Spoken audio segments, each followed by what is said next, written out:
Essential nature comes from the Sanskrit swabhavana, which was suggested by my philosophy teacher Douglas Brooks, and that is universally our essential nature. And the restorative practice gives us a roadmap, a way to touch that core of ourself that is completely spacious and free.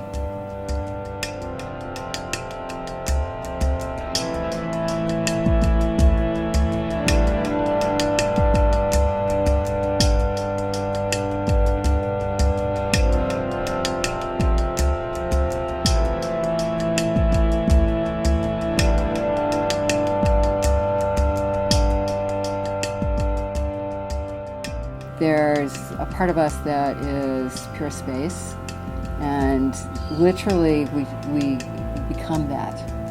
So we access the part of our energetics that is unlimited and completely free.